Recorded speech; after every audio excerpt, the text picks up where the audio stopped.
Throughout large parts of Latin America, the sport of lucha libre enjoys huge popularity. High-flying wrestling moves, extravagant characters, and theatrical storylines have made this form of sports entertainment a massive success. The sport's heartland is Mexico, where fighters are well known and earn large sums of money. In the South American country of Bolivia, lucha libre is positively booming, thanks largely to the country's female wrestlers, the Cholitas of the ring. In Bolivia, Cholitas is a term used to describe the indigenous women of the country. The wrestling Cholitas have not only helped the sport to grow in popularity, they've also become a symbol of the changing role of women in Bolivian society.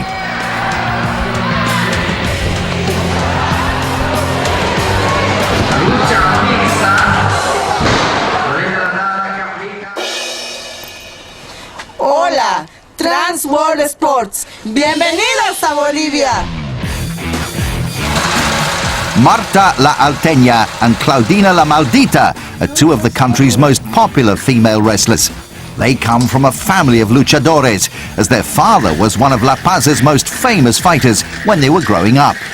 The sport is so popular because it's so much fun for the fans. And I think the Cholitas are so well liked because we are helping to show a different side of indigenous Bolivian women.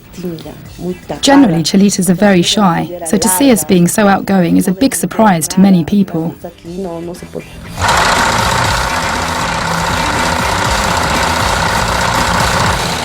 The women wrestle on average once a week and earn about $10 American per event.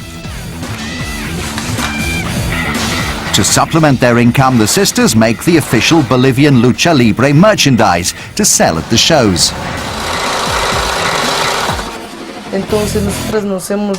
We make masks for fighters, and we also sell the same masks to fans when they come to see the shows. We love lucha libre so much that we basically dedicate our whole lives to the sport. I've been fighting since I was 14, and preparing these things for the fans and other fighters makes me very happy.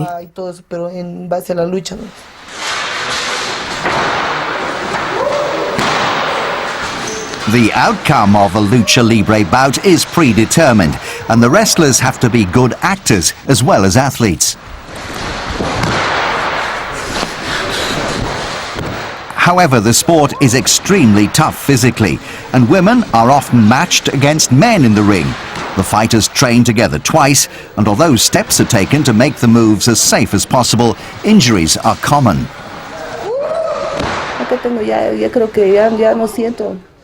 People think that we are acting all the time, but it is physically tough.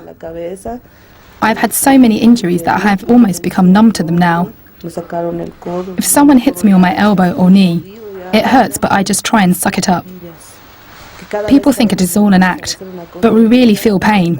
My elbows are extremely injured and my knees are basically destroyed. I have a lot of injuries, but it's all part of the sport, so I won't complain.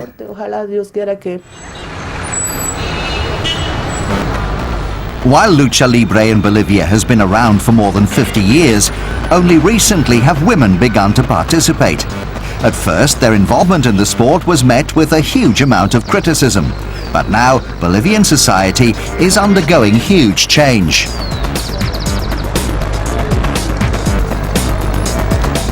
Ever since President Evo Morales became the country's first indigenous leader in 2005, attitudes towards and amongst women have begun to improve.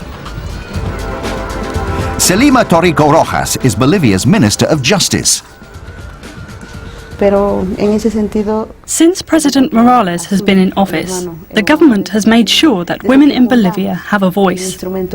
His government encouraged women, especially from poorer areas, to run for election for governmental positions. And now there are many female mayors and many female members of parliament. And what is happening in the government is a reflection of what is happening in other walks of life too. Women are starting to see that they can be more than housewives or street vendors.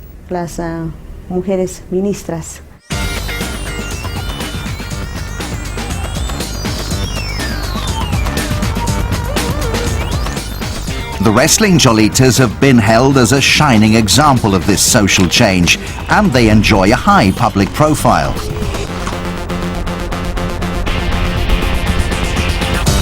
However, for Marta, despite the fact that things have improved hugely since she first started, she still experiences the resentment towards the women that is present whenever she steps into the ring.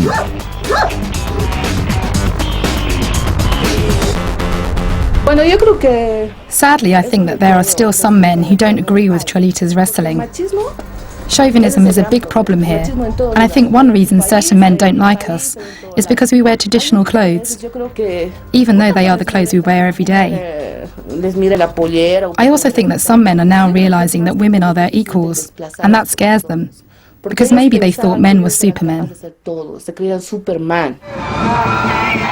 Wrestling events are held every Sunday in El Alto, a city overlooking La Paz and home to more than 1 million people. El Alto is one of Bolivia's most deprived communities, and the Lucha Libre events offer a rare chance for the community to come together.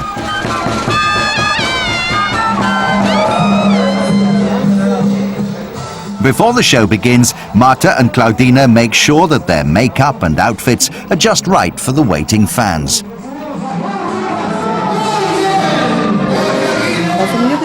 I absolutely love the crowd. They are vital for the sport.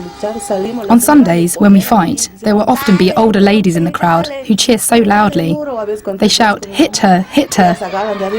If we fight men, they shout abuse at the men or throw things at them.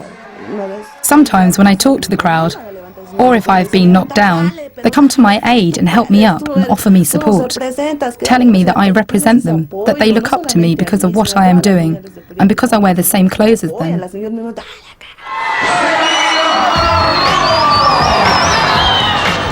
The wrestlers either play good or evil characters, and every week the fans see the latest twist in the ongoing story.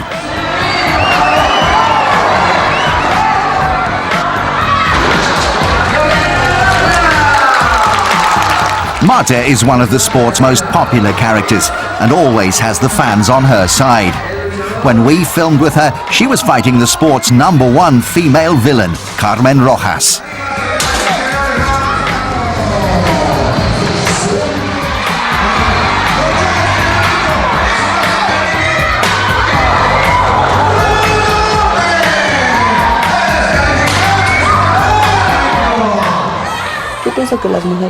Without criticizing my colleagues too much, I think that in Bolivia, we women wrestlers are better than the men. We are certainly the crowd's favourites. I do respect the male wrestlers, but I think it's clear that here in Bolivia, it's the Cholitas who rule the ring.